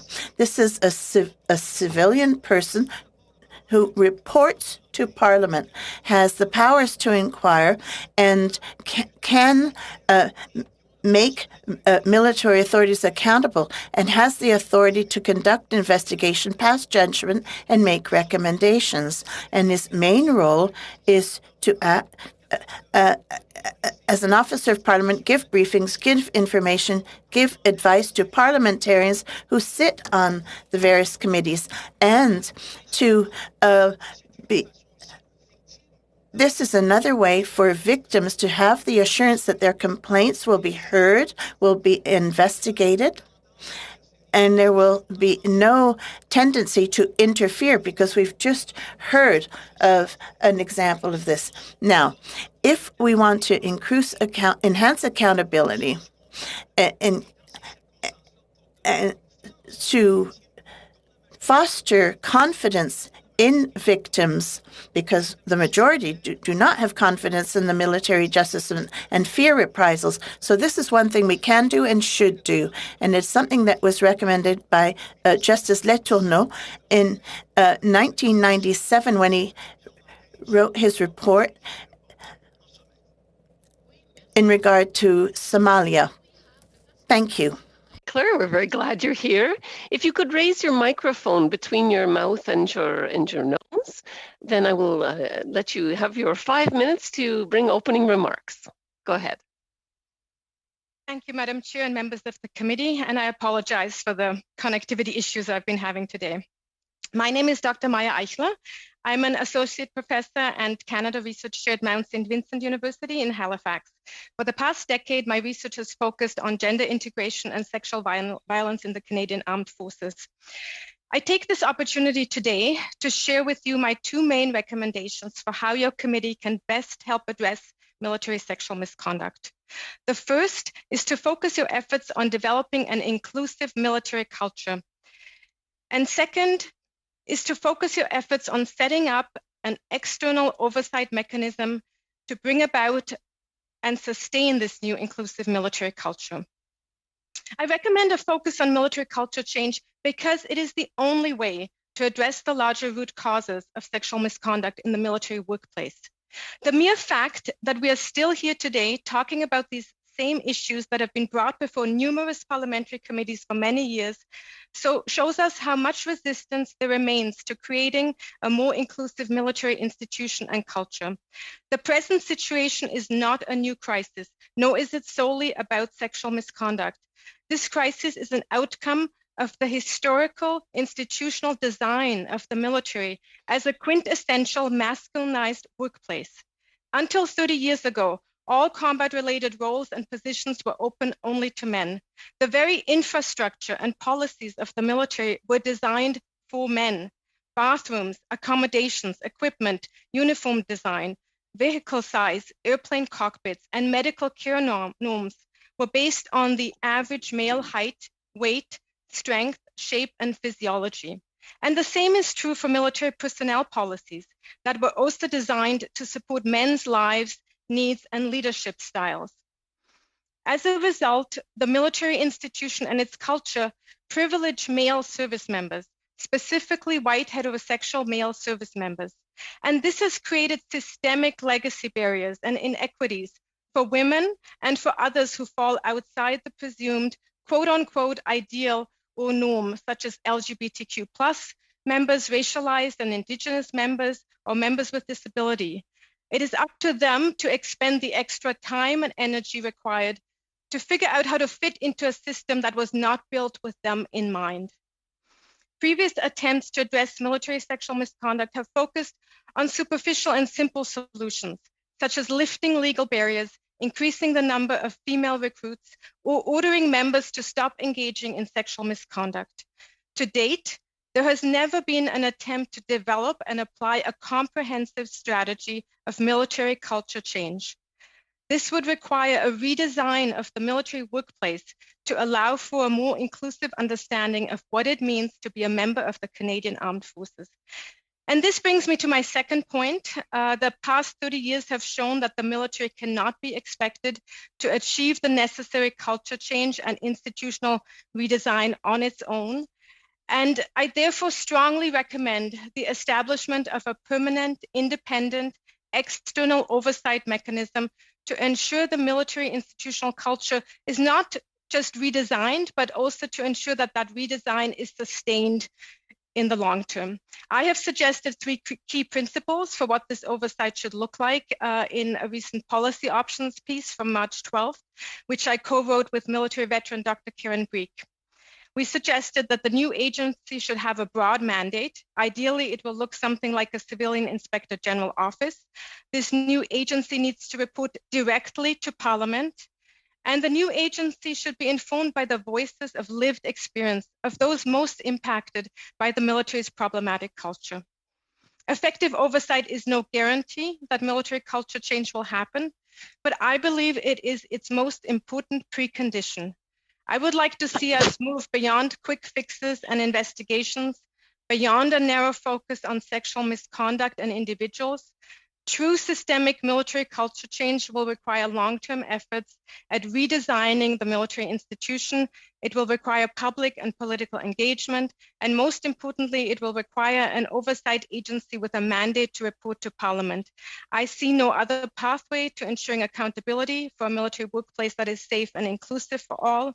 And I see no other pathway to ensuring that we're not here in 5 years from now having these same conversations again.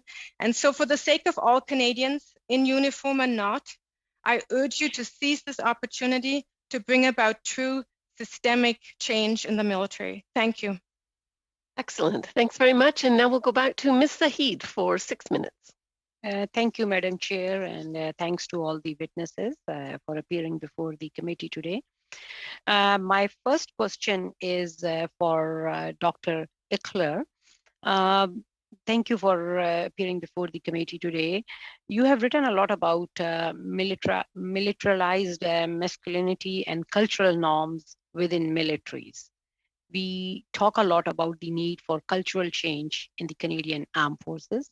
And while it is easy to say, it is much harder to do, particularly in a hierarchical organization where the leaders have been steeped in that culture all their career. Are there any international examples we can draw on where there has been success changing the military culture? Would you like to throw some light on that? Thanks.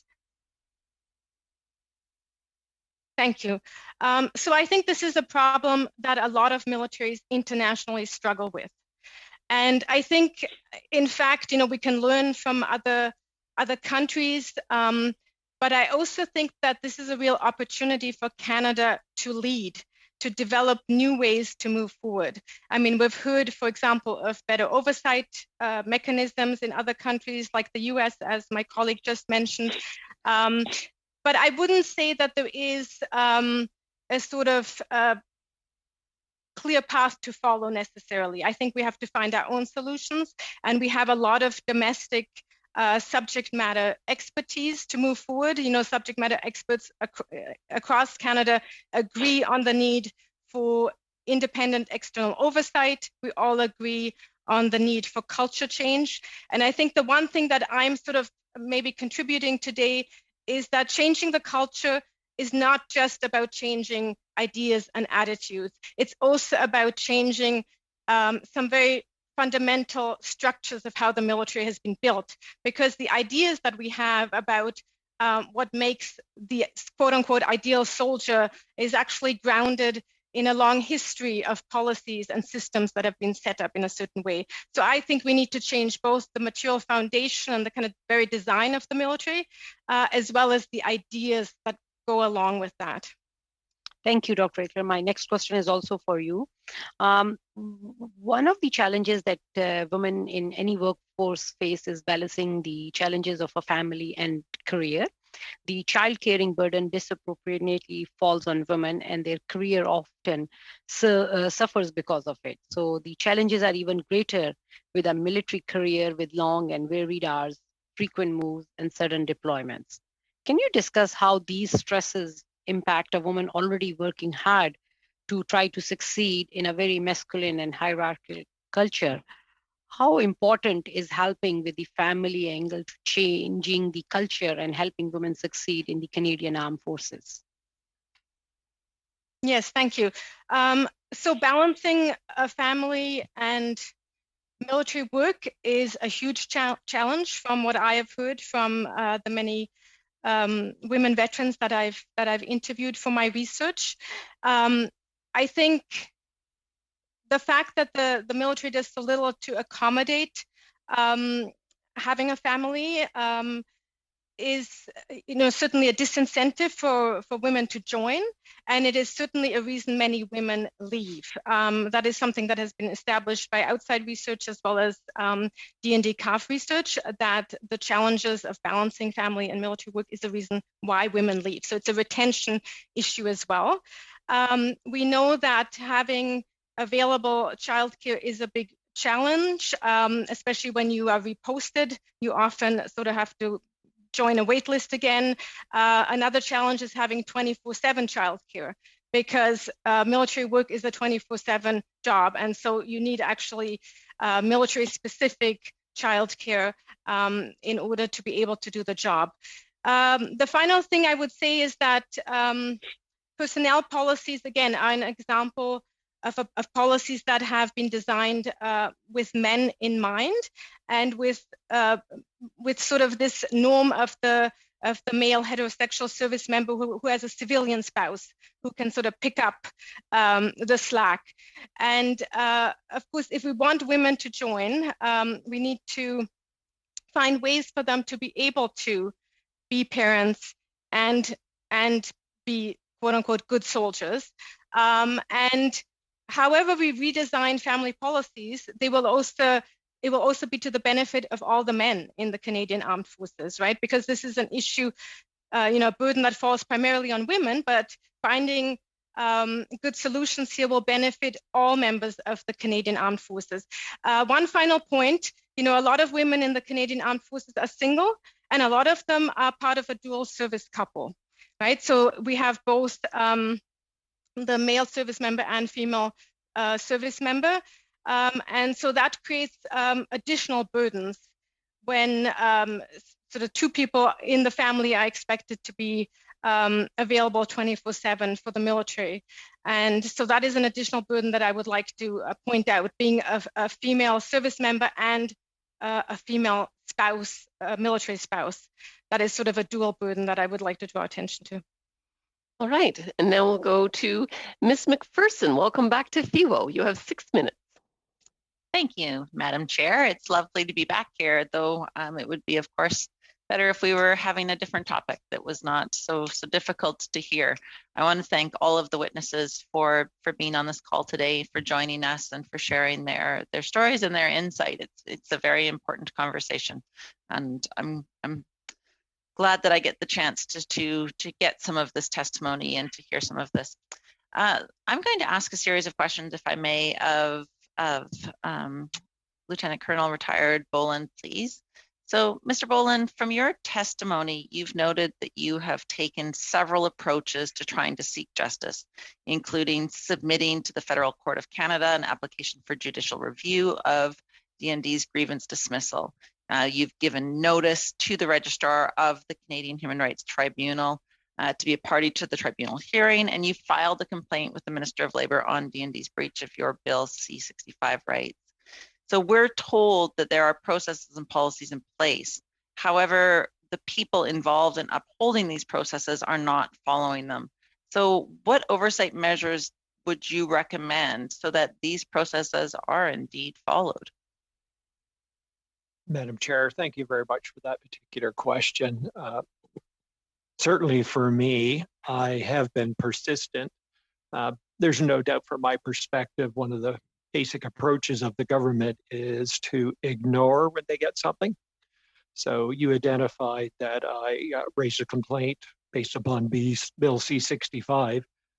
You know, I'm fundamentally waiting from the Minister of Labor to acknowledge receipt of my correspondence. But so she hadn't, so I am pursuing that. There needs to be, as my co-panelists have said, there has to be an independent and autonomous opportunity for anybody that has the need to or requirement to make a complaint, to advocate for it, to approach it in a suitable legal adversarial fashion so that you can confront and address the individual that has perpetrated either misconduct, harassment, human rights violations, racism, and particularly sexual misconduct, to address those. And those that you are dealing with, a system of accountability. All those three of those things are being denied me. So I'm capable of advocating. I've been denied that right to do it. I'm prepared to confront my respondent, and I'm being denied that, and there's no accountability for that. Needs to be separate and independent. Thank you. Thank you. Well, and throughout the study, we found that there's a large gap between the policies and the practices and the culture of these workplaces. So we have to go beyond the policy and change the culture of protection of those in power. From your experience over the last 5 years, where are the holes and how can we change them? The process in and of itself on a single event is adequate. But the overall approach does not have what I would call a programmatic approach to it. So they deal with it individually, you know, each one is separate. So there isn't a program around it. There's no compliance checking. There's no quality assurance. There's no verification that the execution of the process is compatible with its promulgated means and mechanisms. And there's no feedback from those that are affected by that. So me as a complainer, was I satisfied that the process satisfied what it was supposed to do in a fashion that satisfies the pursuit of justice? And the other thing is definitely you can't have those that are responsible for putting something in place to be policing whether they actually conduct what they're supposed to do.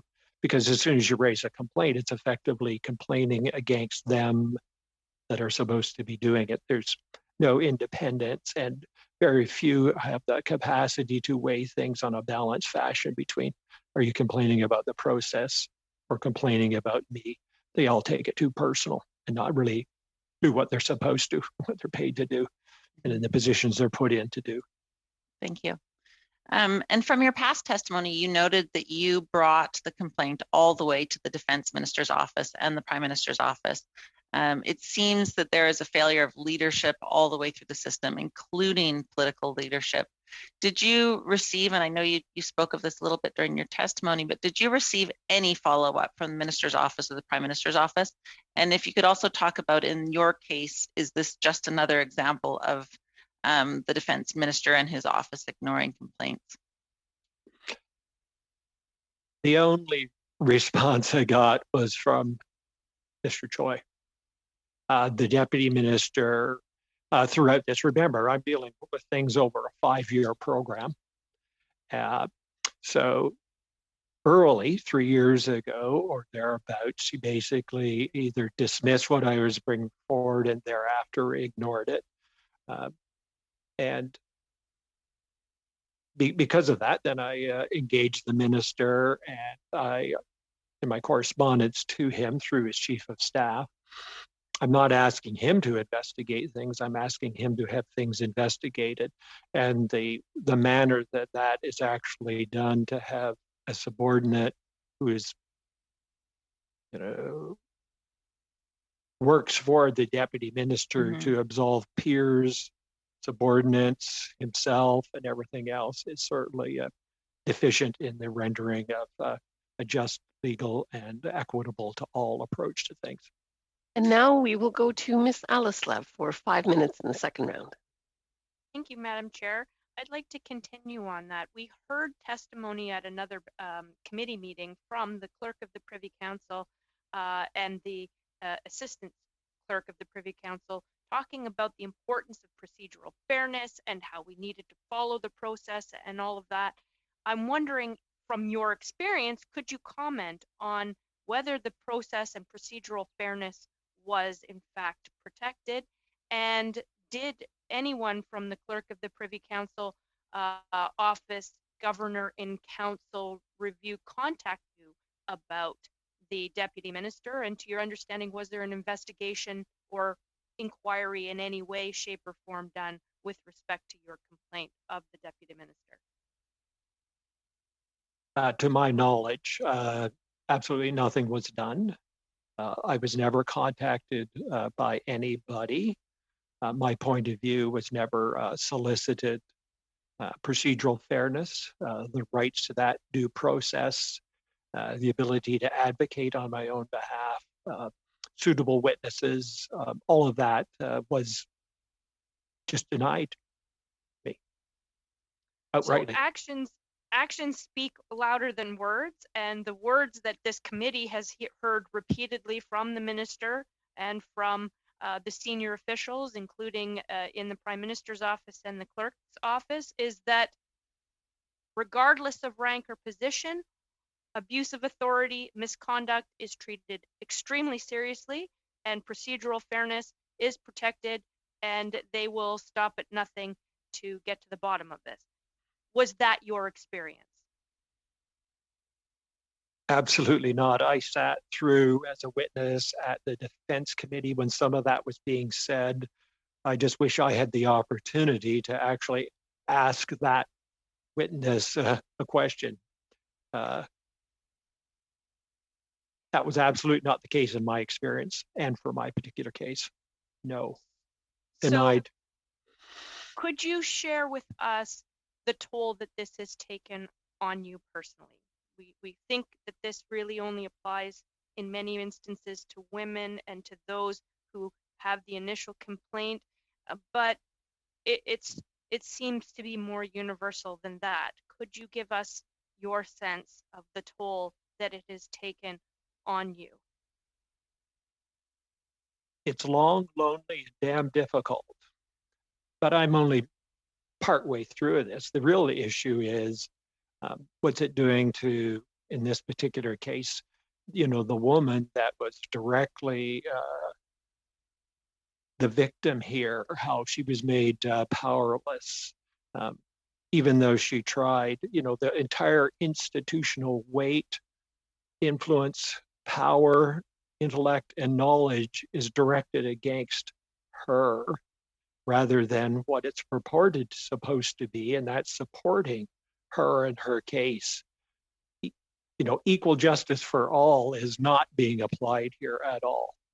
It's protecting, and particularly if the individual is of a more senior position or higher rank, or I don't know what other characteristics are at play, but it's not based upon parity. So would you say that those in senior leadership positions have the full, you said there's a breakdown and a failure of leaders to arrest and eliminate, rather they're protecting and condoning, and it feels like they have the power to wait you out. So not only are they not behaving in accordance with their role and responsibility, they're also ensuring that the weight of the system is in their favor to defeat anyone who might come forward to get justice. Is that a fair statement? Yes, it is. I think they have a clear strategy of fatigue, frustrate, bake, or bankrupt you. Yeah, so they can act with impunity without accountability. And so those who may not have as much strength and the wherewithal to be able to pursue it would not be in as good a position, not that you're in a good position. Yeah, absolutely. Maybe it's my, disposition, but I write it down, record it, staff it, send it. All right, and now we'll go to Ms. Thank you very Vandenbeld, much. 5 minutes. Yes, thank you very much. And I'm very pleased that we have Professor Eichler on the line. I know there were technical issues, and I really wanted to ask you some questions, Dr. Eichler, about your research, because you are one of the few researchers whose work is actually directly with veterans, with survivors, and those who have lived experience. So if you could explain how important it is that when we start looking at changes to processes, to institutions, when we start looking at ways in which we can improve the systems that are in place, how important is it that we bring in the lived experience of people who have actually been there? Yes, absolutely. So I have a research partnership with It's Just 700, looking specifically at identifying some of the barriers to veterans benefits and services. And so together we did a study of, we looked at 10 years of Veterans Review and Appeal Board decisions in cases related to military sexual assault. And we have seen some very good changes at the Veterans Review and Appeal Board over the last 2 years. And those came about really in response to the advocacy of MST survivors, and in particular the work of It's Just 700 and Marie-Claude Gagnon, and also very much in response to the class action lawsuit and the final settlement agreement. So, to me, that shows how important that external pressure has been, and how important the advocacy voice of survivors has been. And we want to really ensure that however we move forward in finding solutions, that the voices of MST survivors, male and female MST survivors, but also others, other military members and veterans who have suffered discrimination and have sort of been long defined as the other in the military institution, that their voices are also included. So I think it's really imperative as we move forward, and I hope we move forward with a strong independent external oversight mechanism. But I recognize that will take some time to develop and figure out the details. But I hope that even in the initial phase of sort of discussing what are the options, how do we move forward on what has been suggested by a lot of subject matter experts, to ensure that we have consultation with MST survivors, as well as with women veterans advocacy groups, LGBTQ veterans groups like Rainbow Veterans of Canada, but also Indigenous and racialized veterans advocacy groups. Thank you so much. And you did mention the independent oversight mechanism. What would you see that something like that might look like? And also, as you mentioned, that can take time, but there is urgency in the interim. So what do you think could be done in the interim in order to be able to deal with the urgent issues? And then how would that kind of mechanism look in the long run? Yes, so there's been a lot of different ideas floated over the last couple months or 2 months, I guess, about, from a watchdog agency to a civilian inspector general office. I personally, and based on sort of my research, I'm really advocating for a broad mandate here for a sort of civilian inspector general office.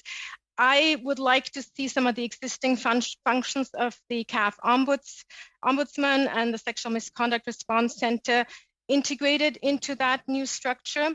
I think what is important to me is that new agency not only focus on investigations, but also can take some initiative in guiding what the culture change is going to look like in the military, and offering some accountability over those culture change initiatives.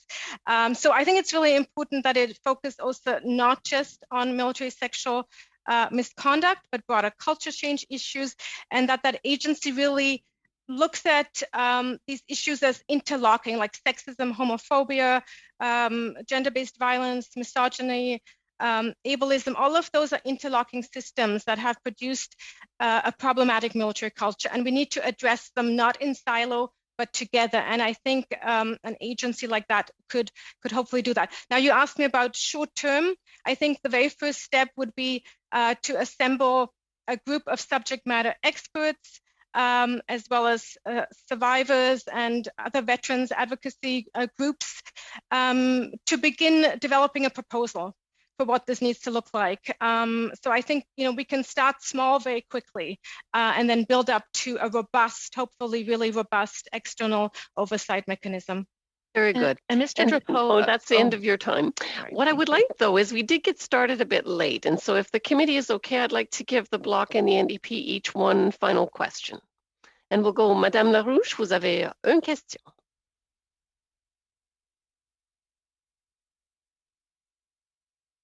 Merci beaucoup.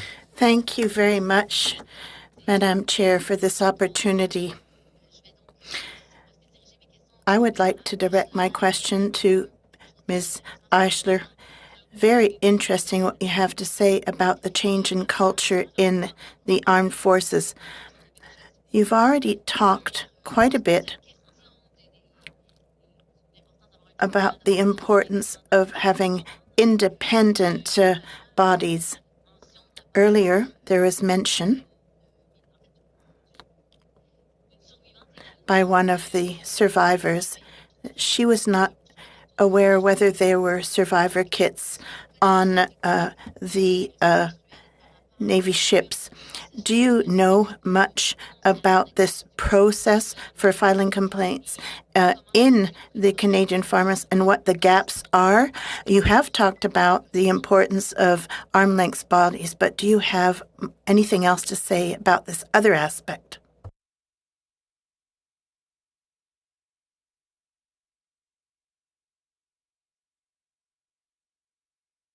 Was the other, sorry, I didn't catch the full translation. What was the other aspect? Can you just repeat that for me? Yes.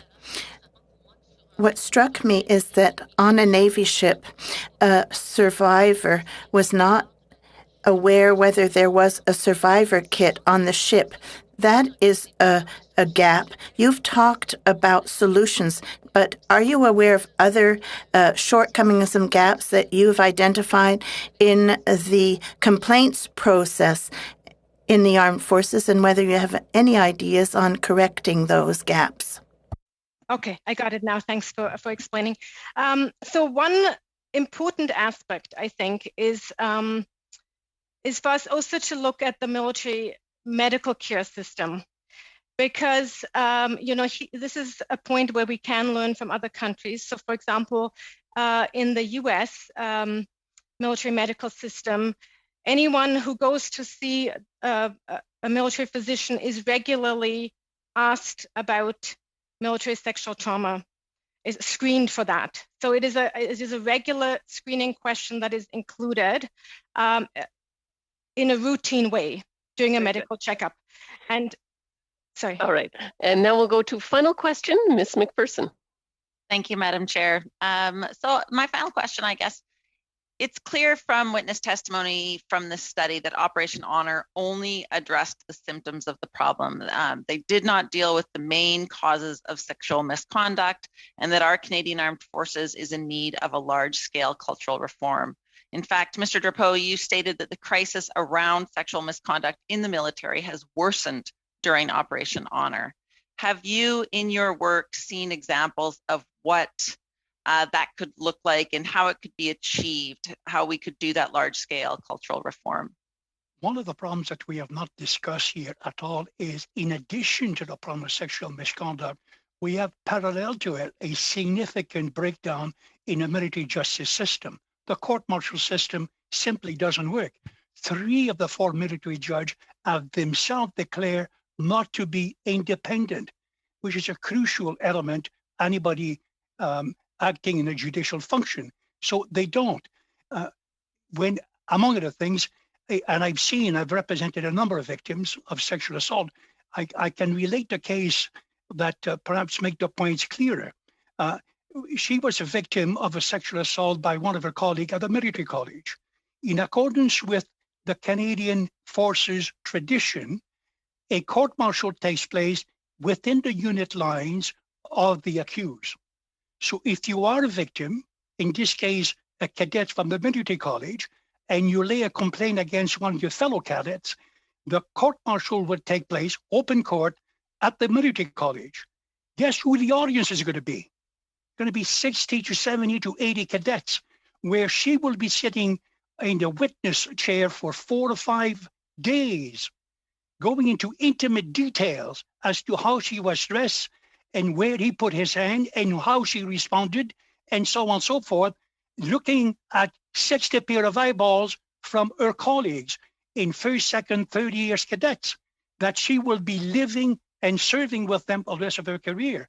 If she do this particular lady, who's all the forces, will never go through that again. I've represented another person who had been assaulted in a unit in Western Canada. The court-martial took place within the unit line, within the canteen. All of her former subordinates, all of them non-commissioned officers and so on, were there. She was a health professional, and she testified for 3 days. She didn't know where to look. Yeah. This is a military justice system where, in fact, justice is about to be made, with a conviction system that is far below that what we have in civil court. The system doesn't work. That's why, among other things, I say we need to take the military, the sexual assault out of the military. The military are trained to conduct warfare. They're managers of violence. That's what their trade is. They're not there to settle sexual assault, to investigate sexual assault, and to pursue it. This, to ensure the safety, the dignity, the integrity of our women soldiers. I married one of them. We want to make sure, in fact, that they have a place where they can report the crime, and the crime can be investigated fully by an independent police forces that is trained, experienced in doing so, and in a court of law that does this on an ongoing basis. This is not taking place until this change. Victims will not have the confidence in the military justice system. They don't report the crime, and the problem will continue. I think that is an excellent final comment. I want to thank the witnesses for your testimony today and for helping us as we move forward. And I want to remind committee members that our meeting on Thursday is actually 6:30 to 8:30 in the evening. So don't forget about that. Madam Chair, is it not 5:30? I just saw the notice of meeting. Looks like it's 6:30 to 8:30. Is that true, clerk? Yes, good. And is it the pleasure of the committee to adjourn? Seeing that it is, I will see you Thursday night.